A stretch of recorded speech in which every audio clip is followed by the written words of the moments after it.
بسم اللہ الرحمن الرحیم،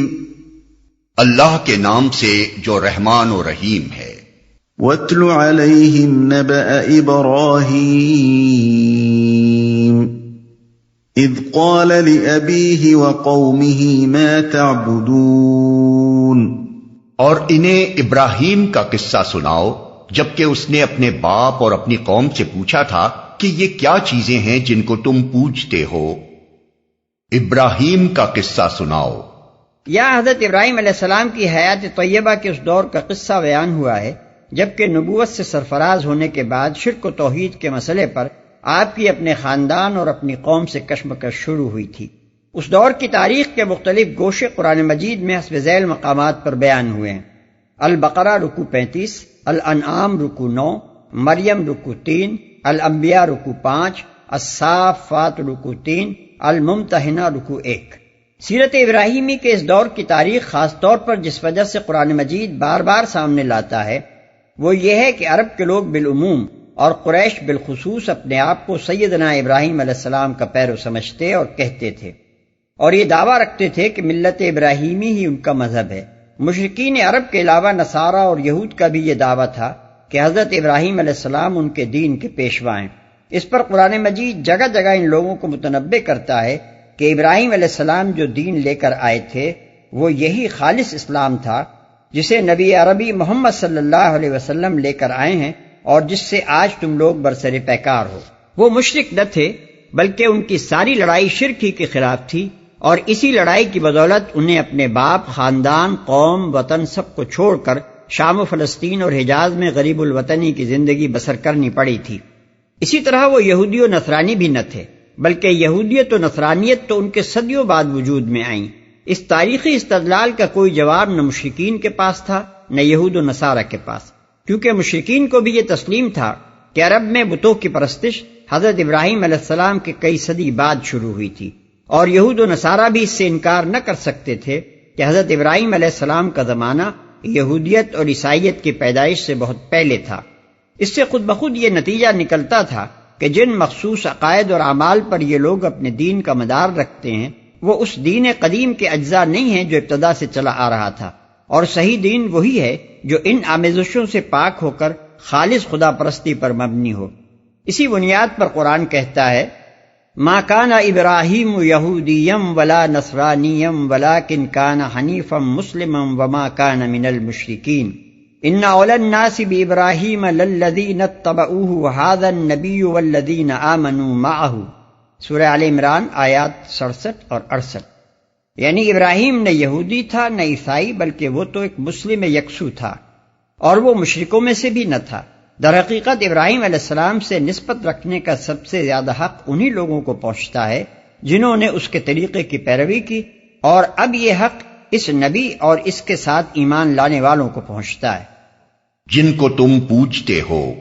حضرت ابراہیم علیہ السلام کے سوال کا مدعا یہ معلوم کرنا نہ تھا کہ وہ کن چیزوں کی عبادت کرتے ہیں، کیونکہ ان بتوں کو تو وہ خود بھی دیکھ رہے تھے جن کی پرستش وہاں ہوتی تھی۔ ان کا مدعا دراصل ان لوگوں کو اس طرف متوجہ کرنا تھا کہ ان معبودوں کی حقیقت کیا ہے جن کے آگے وہ سجدہ ریز ہوتے ہیں۔ اسی سوال کو سورہ انبیاء میں بئی الفاظ نقل کیا گیا ہے۔ یہ کیسی مورتیں ہیں جن کے تم گرویدہ ہو رہے ہو؟ قالوا نعبد اصناما فنظل لها عاکفین، انہوں نے جواب دیا کچھ بت ہیں جن کی ہم پوجا کرتے ہیں اور انہی کی سیوا میں ہم لگے رہتے ہیں۔ یہ جواب بھی محض یہ خبر دینے کے لیے نہ تھا کہ ہم بتوں کی پوجا کرتے ہیں، کیونکہ سائل و مسئول دونوں کے سامنے یہ امر واقعہ عیاں تھا۔ اس جواب کی اصل روح اپنے عقیدے پر ان کا ثبات اور اطمینان تھا۔ گویا دراصل وہ یہ کہہ رہے تھے کہ ہاں ہم بھی جانتے ہیں کہ یہ لکڑی اور پتھر کے بت ہیں جن کی ہم پوجا کر رہے ہیں، مگر ہمارا دین و ایمان یہی ہے کہ ہم ان کی پرستش اور خدمت میں لگے رہیں۔ قال هل يسمعونكم اذ تدعون او ينفعونكم او يضرون، اس نے پوچھا کیا یہ تمہاری سنتے ہیں جب تم انہیں پکارتے ہو، یا یہ تمہیں کچھ نفع یا نقصان پہنچاتے ہیں؟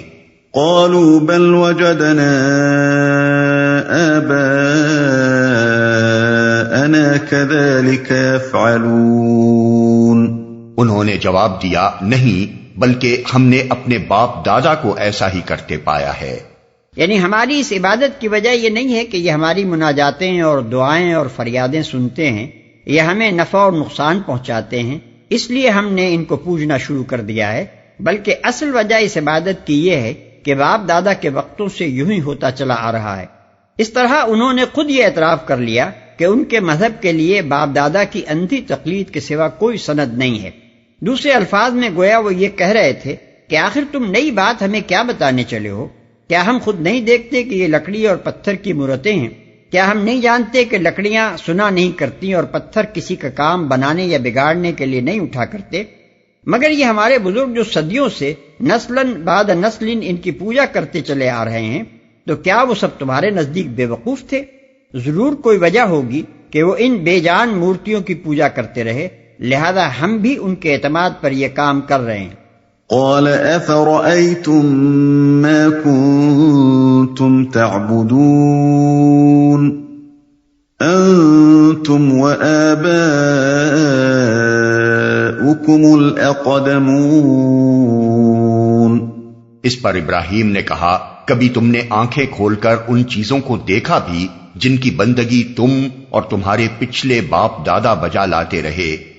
یعنی کیا ایک مذہب کی صداقت کے لیے بس یہ دلیل کافی ہے کہ وہ باپ دادا کے وقتوں سے چلا آ رہا ہے؟ کیا نسل پر نسل بس یوں ہی آنکھیں بند کر کے مکھی پر مکھی مارتی چلی جائے اور کوئی آنکھیں کھول کر نہ دیکھے کہ جن کی بندگی ہم بجا لا رہے ہیں ان کے اندر واقعی خدائی کی کوئی صفت پائی بھی جاتی ہے یا نہیں، اور وہ ہماری قسمتیں بنانے اور بگاڑنے کے کچھ اختیارات رکھتے بھی ہیں یا نہیں؟ فَإِنَّهُمْ عَدُوٌّ لِّي إِلَّا رَبَّ الْعَالَمِينَ الَّذِي خَلَقَنِي فَهُوَ يَهْدِينِ وَالَّذِي هُوَ يُطْعِمُنِي وَيَسْقِينِ وَإِذَا مَرِضْتُ فَهُوَ يَشْفِينِ وَالَّذِي يُمِيتُنِي ثُمَّ يُحْيِينِ وَالَّذِي أَطْمَعُ أَن يَغْفِرَ لِي خَطِيئَتِي يَوْمَ الدِّينِ۔ میرے تو یہ سب دشمن ہیں بجز ایک رب العالمین کے جس نے مجھے پیدا کیا، پھر وہی میری رہنمائی فرماتا ہے، جو مجھے کھلاتا اور پلاتا ہے، اور جب بیمار ہو جاتا ہوں تو وہی مجھے شفا دیتا ہے، جو مجھے موت دے گا اور پھر دوبارہ مجھ کو زندگی بخشے گا، اور جس سے میں امید رکھتا ہوں کہ روز جزا میں وہ میری خطا معاف فرما دے گا۔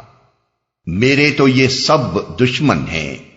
یعنی میں جب غور کرتا ہوں تو مجھے یہ نظر آتا ہے کہ اگر میں ان کی پرستش کروں گا تو میری دنیا اور آخرت دونوں برباد ہو جائیں گی۔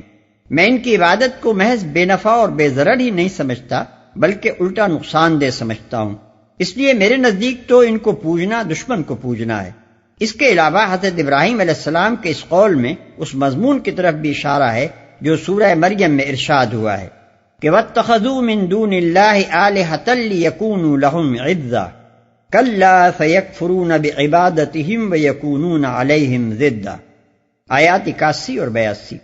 یعنی انہوں نے اللہ کے سوا دوسرے معبود بنا لیے ہیں تاکہ وہ ان کے لیے ذریعہ قوت ہوں، ہرگز نہیں۔ عنقریب وقت آئے گا جبکہ وہ ان کی عبادت کا انکار کر دیں گے اور الٹے ان کے مخالف ہوں گے، یعنی قیامت کے روز وہ ان کے خلاف گواہی دیں گے اور صاف کہہ دیں گے کہ نہ ہم نے ان سے کبھی کہا کہ ہماری عبادت کرو، نہ ہمیں خبر کہ یہ ہماری عبادت کرتے تھے۔ یہاں حکمت تبلیغ کا بھی ایک نکتہ قابل توجہ ہے۔ حضرت ابراہیم علیہ السلام نے یہ نہیں فرمایا کہ یہ تمہارے دشمن ہیں، بلکہ یہ فرمایا کہ وہ میرے دشمن ہیں۔ اگر وہ کہتے کہ یہ تمہارے دشمن ہیں تو مخاطب کے لیے ضد میں مبتلا ہو جانے کا زیادہ موقع تھا، وہ اس بحث میں پڑ جاتا کہ بتاؤ وہ ہمارے دشمن کیسے ہو گئے۔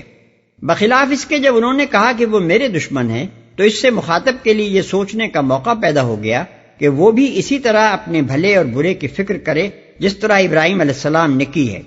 اس طریقے سے حضرت ابراہیم علیہ السلام نے گویا ہر انسان کے اس فطری جذبے سے اپیل کی جس کی بنا پر وہ خود اپنا خیر خواہ ہوتا ہے اور جان بوجھ کر کبھی اپنا برا نہیں چاہتا۔ انہوں نے اسے بتایا کہ میں تو ان کی عبادت میں سراسر نقصان دیکھتا ہوں، اور دیدہ و دانستہ میں اپنی بدخواہی نہیں کر سکتا، لہذا دیکھ لو کہ میں خود ان کی بندگی و پرستش سے قطعی اجتناب کرتا ہوں۔ اس کے بعد مخاطب فطرتاً یہ سوچنے پر مجبور تھا کہ اس کی اپنی بھلائی کس چیز میں ہے، کہیں ایسا تو نہیں کہ وہ نادانستہ اپنی بدخواہی کر رہا ہو۔ رب العالمین یعنی ان تمام معبودوں میں سے جن کی دنیا میں بندگی و پرستش کی جاتی ہے، صرف ایک اللہ رب العالمین ہے جس کی بندگی میں مجھے اپنی بھلائی نظر آتی ہے، اور جس کی عبادت میرے نزدیک ایک دشمن کی نہیں بلکہ اپنے اصل مربی کی عبادت ہے۔ اس کے بعد حضرت ابراہیم علیہ السلام چند فقروں میں وہ وجوہ بیان کرتے ہیں جن کی بنا پر صرف اللہ رب العالمین ہی عبادت کا مستحق ہے، اور اس طرح اپنے مخاطبوں کو یہ احساس دلانے کی کوشش کرتے ہیں کہ تمہارے پاس تو معبودان غیر اللہ کی عبادت کے لیے کوئی معقول وجہ بجز تقلید آبائی کے نہیں ہے جسے تم بیان کر سکو، مگر میرے پاس صرف ایک اللہ کی عبادت کرنے کے لیے نہایت معقول وجوہ موجود ہیں جن سے تم بھی انکار نہیں کر سکتے۔ جس نے مجھے پیدا کیا، یہ اولین وجہ ہے جس کی بنا پر اللہ اور صرف ایک اللہ ہی عبادت کا مستحق ہے۔ مخاطب بھی اس حقیقت کو جانتے اور مانتے تھے کہ اللہ تعالیٰ ان کا خالق ہے، اور انہیں یہ بھی تسلیم تھا کہ ان کے پیدا کرنے میں کسی دوسرے کا کوئی حصہ نہیں ہے، حتیٰ کہ اپنے معبودوں کے بارے میں بھی حضرت ابراہیم علیہ السلام کی قوم سمیت تمام مشرکین کا یہ عقیدہ رہا ہے کہ وہ خود اللہ تعالیٰ کے مخلوق ہیں، بجز دہریوں کے، اور کسی کو بھی دنیا میں اللہ کے خالق کائنات ہونے سے انکار نہیں رہا۔ اس لیے حضرت ابراہیم علیہ السلام کی پہلی دلیل یہ تھی کہ میں صرف اس کی عبادت کو صحیح و برحق سمجھتا ہوں جس نے مجھے پیدا کیا ہے، دوسری کوئی ہستی میری عبادت کی کیسے مستحق ہو سکتی ہے جبکہ میرے پیدا کرنے میں اس کا کوئی حصہ نہیں۔ مخلوق کو اپنے خالق کی بندگی تو کرنی ہی چاہیے، لیکن غیر خالق کی بندگی وہ کیوں کرے؟ وہی مجھے شفا دیتا ہے۔ یہ دوسری وجہ ہے اللہ اور اکیلے اللہ ہی کے مستحق عبادت ہونے کی۔ اگر اس نے انسان کو بس پیدا ہی کر کے چھوڑ دیا ہوتا اور آگے اس کی خبرگیری سے وہ بالکل بے تعلق رہتا، تب بھی کوئی معقول وجہ اس امر کی ہو سکتی تھی کہ انسان اس کے علاوہ کسی دوسری طرف بھی سہارے ڈھونڈنے کے لیے رجوع کرتا، لیکن اس نے تو پیدا کرنے کے ساتھ رہنمائی، پرورش، نگہداشت، حفاظت اور حاجت روائی کا ذمہ بھی خود ہی لے لیا۔ جس لمحے انسان دنیا میں قدم رکھتا ہے اسی وقت ایک طرف اس کی ماں کے سینے میں دودھ پیدا ہو جاتا ہے تو دوسری طرف کوئی اندیکھی طاقت اسے دودھ چوسنے اور حلق سے اتارنے کا طریقہ سکھا دیتی ہے۔ پھر اس تربیت و رہنمائی کا سلسلہ اول روز پیدائش سے شروع ہو کر موت کی آخری ساعت تک برابر جاری رہتا ہے۔ زندگی کے ہر مرحلے میں انسان کو اپنے وجود اور نشو و نما اور بقا و ارتقاء کے لیے جس جس نوعیت کے سر و سامان کی حاجت پیش آتی ہے وہ سب اس کے پیدا کرنے والے نے زمین سے لے کر آسمان تک ہر طرف مہیا کر دیا ہے۔ اس سر و سامان سے فائدہ اٹھانے اور کام لینے کے لیے جن جن طاقتوں اور قابلیتوں کی اس کو حاجت پیش آتی ہے وہ سب بھی اس کی ذات میں ودیت کر دیں،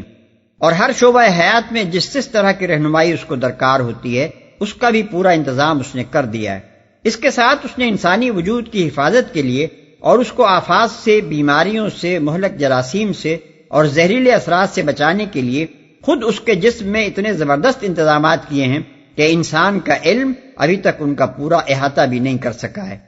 اگر یہ قدرتی انتظامات موجود نہ ہوتے تو ایک معمولی کانٹا چبھ جانا بھی انسان کے لیے مہلک ثابت ہوتا، اور اپنے علاج کے لیے آدمی کی کوئی کوشش بھی کامیاب نہ ہو سکتی۔ خالق کی یہ ہمگیر رحمت اور ربوبیت جب ہر آن ہر پہلو سے انسان کی دستگیری کر رہی ہے تو اس سے بڑی حماقت و جہالت اور کیا ہو سکتی ہے،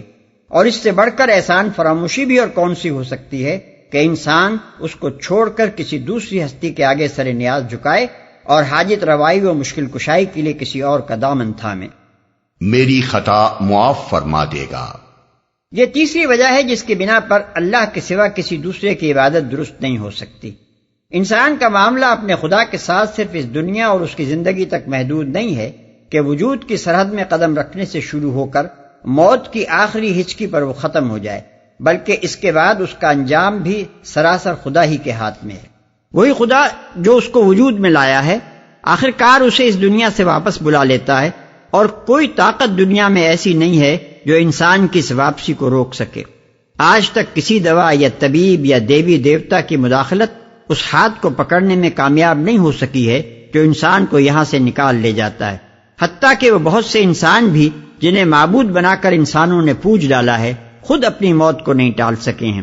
صرف خدا ہی اس امر کا فیصلہ کرنے والا ہے کہ کس شخص کو کب اس جہان سے واپس طلب کرنا ہے، اور جس وقت جس کی طلبی بھی اس کے ہاں سے آ جاتی ہے اسے چار و ناچار جانا ہی پڑتا ہے۔ پھر وہی خدا ہے جو اکیلا اس امر کا فیصلہ کرے گا کہ کب ان تمام انسانوں کو جو دنیا میں پیدا ہوئے تھے دوبارہ وجود میں لائے اور ان سے ان کی حیات دنیا کا محاسبہ کرے۔ اس وقت بھی کسی کی یہ طاقت نہ ہوگی کہ بعث بعد الموت سے کسی کو بچا سکے یا خود بچ سکے۔ ہر ایک کو اس کے حکم پر اٹھنا ہی ہوگا اور اس کی عدالت میں حاضر ہونا پڑے گا۔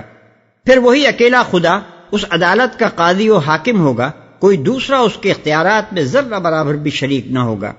سزا دینا یا معاف کرنا بالکل اس کے اپنے ہی ہاتھ میں ہوگا۔ کسی کی یہ طاقت نہ ہوگی کہ جسے وہ سزا دینا چاہے اس کو بخشوا لے جائے یا جسے وہ بخشنا چاہے اسے سزا دلوا سکے۔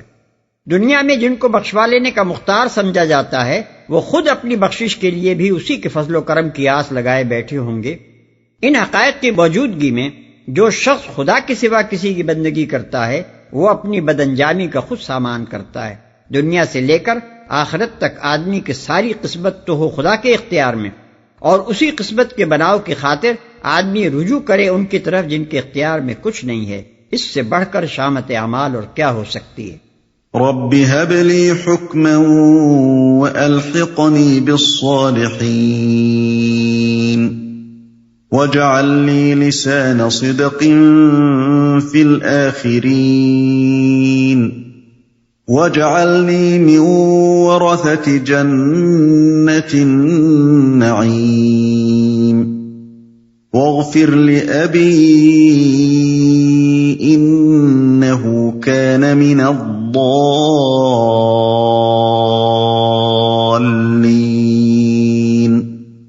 ولا تخزني يوم يبعثون يوم لا ينفع مال ولا بنون إلا من أتى الله بقلب سليم۔ اس کے بعد ابراہیم نے دعا کی، اے میرے رب مجھے حکم عطا کر اور مجھ کو صالحوں کے ساتھ ملا، اور بعد کے آنے والوں میں مجھ کو سچی ناموری عطا کر، اور مجھے جنت نعیم کے وارثوں میں شامل فرما، اور میرے باپ کو معاف کر دے کہ بے شک وہ گمراہ لوگوں میں سے ہے، اور مجھے اس دن رسوا نہ کر جبکہ سب لوگ زندہ کر کے اٹھائے جائیں گے، جبکہ نہ مال کوئی فائدہ دے گا نہ اولاد، بجز اس کے کہ کوئی شخص قلب سلیم لیے ہوئے اللہ کے حضور حاضر ہو۔ مجھے حکم عطا کر۔ حکم سے مراد نبوت یہاں درست نہیں ہے، کیونکہ جس وقت ہی یہ دعا ہے اس وقت حضرت ابراہیم علیہ السلام کو نبوت عطا ہو چکی تھی، اور اگر بالفرض یہ دعا اس سے پہلے کے بھی ہو تو نبوت کسی کی طلب پر اسے عطا نہیں کی جاتی، بلکہ وہ ایک وہبی چیز ہے جو اللہ تعالیٰ خود ہی جسے چاہتا ہے دیتا ہے۔ اس لیے یہاں حکم سے مراد علم، حکمت، فہم صحیح اور قوت فیصلہ ہی لینا درست ہے، اور حضرت ابراہیم علیہ السلام کی یہ دعا قریب قریب اسی معنی میں ہے جس میں نبی صلی اللہ علیہ وسلم سے یہ دعا منقول ہے کہ ارنا الاشیاء کما ہی، یعنی ہم کو اس قابل بنا کہ ہم ہر چیز کو اسی نظر سے دیکھیں جیسی کہ وہ فی الواقع ہے، اور ہر معاملے میں وہی رائے قائم کریں جیسی کہ اس کی حقیقت کے لحاظ سے قائم کی جانی چاہیے۔ مجھ کو صالحوں کے ساتھ ملا، یعنی دنیا میں مجھے صالح سوسائٹی دے اور آخرت میں میرا حشر صالحوں کے ساتھ کر۔ جہاں تک آخرت کا تعلق ہے، صالح لوگوں کے ساتھ کسی کا حشر ہونا اور اس کا نجات پا جانا گویا ہم مانی ہے۔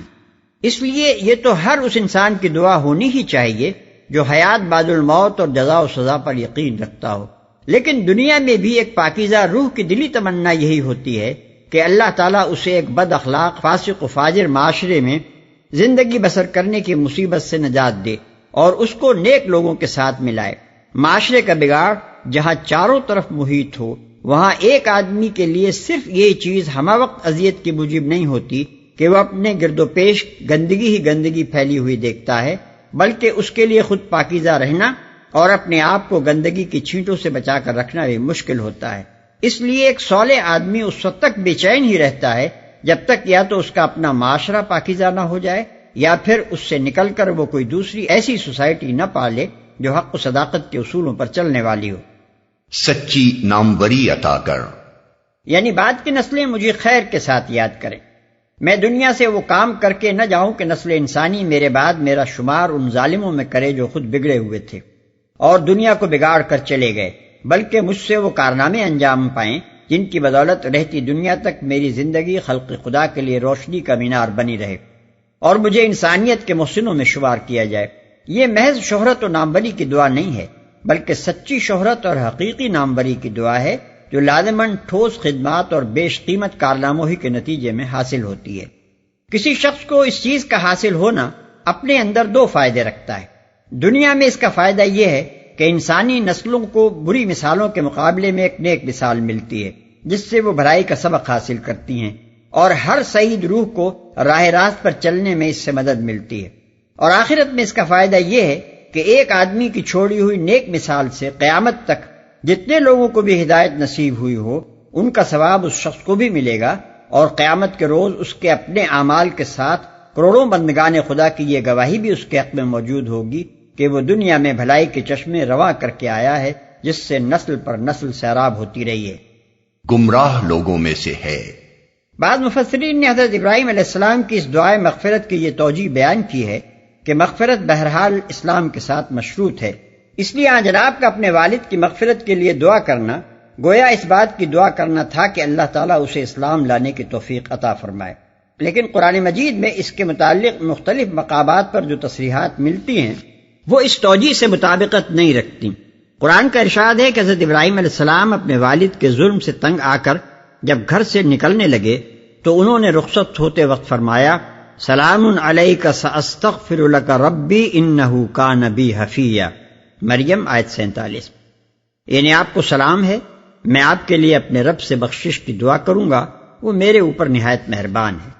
اسی وعدے کی بنا پر انہوں نے یہ دعائے مغفرت نہ صرف اپنے باپ کے لیے کی بلکہ ایک دوسرے مقام پر بیان ہوا ہے کہ ماں اور باپ دونوں کے لیے کی، ربنا اغفر لی ولوالدی،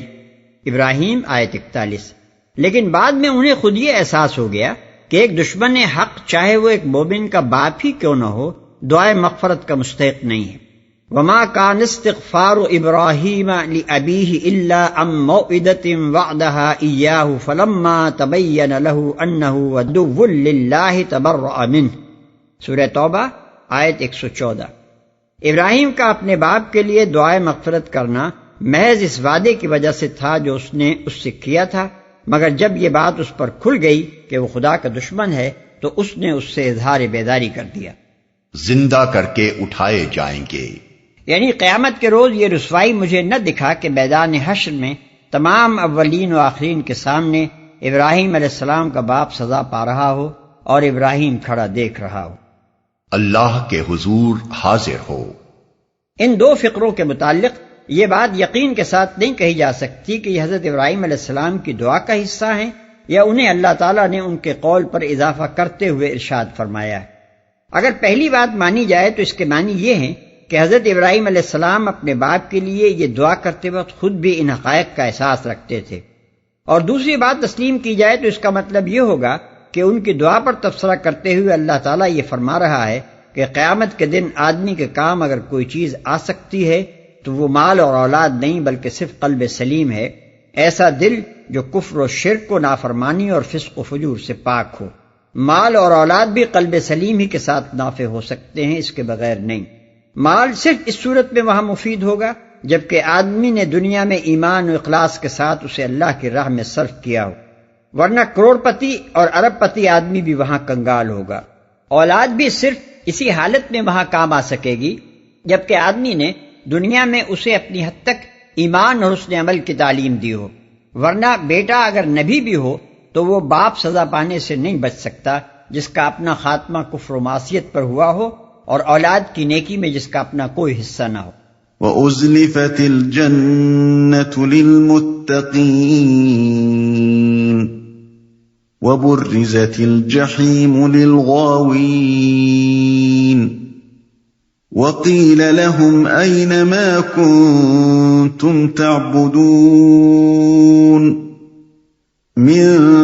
دُونِ اللَّهِ اللَّهِ هَلْ يَنصُرُونَكُمْ أَوْ يَنتَصِرُونَ۔ اس روز جنت پرہیزگاروں کے قریب لے آئی جائے گی اور دوزخ بہکے ہوئے لوگوں کے سامنے کھول دی جائے گی، اور ان سے پوچھا جائے گا کہ اب کہاں ہیں وہ جن کی تم خدا کو چھوڑ کر عبادت کرتے تھے؟ کیا وہ تمہاری کچھ مدد کر رہے ہیں یا خود اپنا بچاؤ کر سکتے ہیں؟ اس روز۔ یہاں سے آخر پیراگراف تک کی پوری عبارت حضرت ابراہیم علیہ السلام کے کلام کا جز نہیں معلوم ہوتی، بلکہ اس کا مضمون صاف ظاہر کر رہا ہے کہ یہ اللہ تعالیٰ کا اپنا ارشاد ہے۔ لوگوں کے سامنے کھول دی جائے گی، یعنی ایک طرف متقی لوگ جنت میں داخل ہونے سے پہلے ہی یہ دیکھ رہے ہوں گے کہ کیسی نعمتوں سے لبریز جگہ ہے جہاں اللہ کے فضل سے ہم جانے والے ہیں، اور دوسری طرف گمراہ لوگ ابھی میدان حشر ہی میں ہوں گے کہ ان کے سامنے اس جہنم کا ہولناک منظر پیش کر دیا جائے گا جس میں انہیں جانا ہے۔ فَكُبْكِبُوا فِيهَا هُمْ وَالْغَاوُونَ وَجُنُودُ إِبْلِيسَ أَجْمَعُونَ۔ پھر وہ معبود اور یہ بہکے ہوئے لوگ اور ابلیس کے لشکر سب کے سب اس میں اوپر تلے دھکیل دیے جائیں گے۔ اصل میں لفظ کب کبو فرمایا گیا ہے جس میں دو مفہوم شامل ہیں، ایک یہ کہ ایک کے اوپر ایک دھکیل دیا جائے گا، دوسرے یہ کہ وہ قعر جہنم تک لڑکتے چلے جائیں گے۔ قالوا وهم فيها يختصمون تالله إن كنا لفي ضلال مبين إذ نسويكم برب العالمين وما أضلنا إلا المجرمون فما لنا من شافعين ولا صديق حميم فلو أن لنا كرة فنكون من المؤمنين۔ وہاں یہ سب آپس میں جھگڑیں گے اور یہ بہکے ہوئے لوگ اپنے معبودوں سے کہیں گے کہ خدا کی قسم ہم تو صریح گمراہی میں مبتلا تھے جبکہ تم کو رب العالمین کی برابری کا درجہ دے رہے تھے، اور وہ مجرم لوگ ہی تھے جنہوں نے ہم کو اس گمراہی میں ڈالا۔ اب نہ ہمارا کوئی سفارشی ہے اور نہ کوئی جگری دوست، کاش ہمیں ایک دفعہ پھر پلٹنے کا موقع مل جائے تو ہم مومن ہوں جنہوں نے ہم کو اس گمراہی میں ڈالا۔ یہ پیرووں اور معتقدوں کی طرف سے ان لوگوں کی تواضع ہو رہی ہوگی جنہیں یہی لوگ دنیا میں بزرگ، پیشوا اور رہنما مانتے رہے تھے، جن کے ہاتھ پاؤں چومے جاتے تھے، جن کے قول و عمل کو سند مانا جاتا تھا، جن کے حضور نظریں گزرانی جاتی تھیں۔ آخرت میں جا کر جب حقیقت کھلے گی اور پیچھے چلنے والوں کو معلوم ہو جائے گا کہ آگے چلنے والے خود کہاں آئے ہیں اور ہمیں کہاں لے آئے ہیں، تو یہی معتقدین ان کو مجرم ٹھہرائیں گے اور ان پر لعنت بھیجیں گے۔ قرآن مجید میں جگہ جگہ عالم آخرت کا یہ عبرتناک نقشہ کھینچا گیا ہے تاکہ انتھی تقلید کرنے والے دنیا میں آنکھیں کھولیں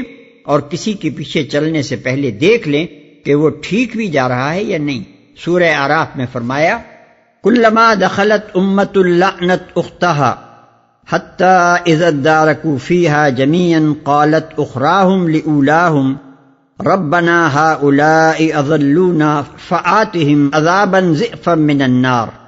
قال لكل ضعف ولكن لا تعلمون۔ آیت 38۔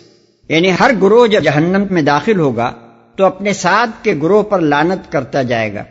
یہاں تک کہ جب سب وہاں جمع ہو جائیں گے تو ہر بعد والا گروہ پہلے گروہ کے متعلق کہے گا کہ اے ہمارے رب، یہ ہیں وہ لوگ جنہوں نے ہمیں گمراہ کیا تھا، اب انہیں آگ کا دوہرا عذاب دے۔ رب فرمائے گا سبھی کے لیے دوہرا عذاب ہے مگر تم جانتے نہیں ہو۔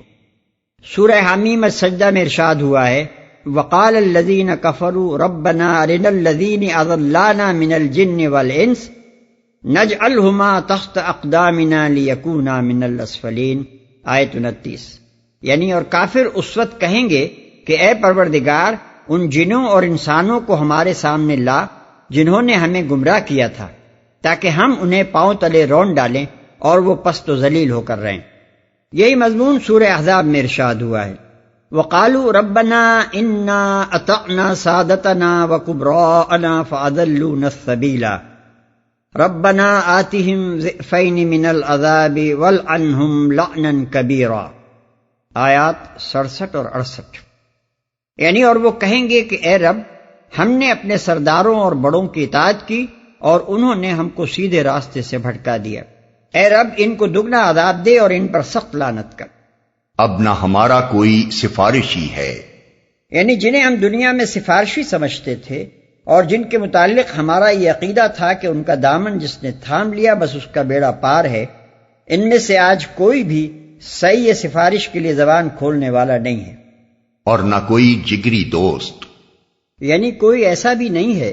جو ہمارا غمخوار اور ہمارے لیے کوڑنے والا ہو، چاہے ہم کو چھڑا نہ سکے مگر کم از کم اسے ہمارے ساتھ کوئی ہمدردی ہی ہو۔ قرآن مجید یہ بتاتا ہے کہ آخرت میں دوستیاں صرف اہل ایمان ہی کی باقی رہ جائیں گی۔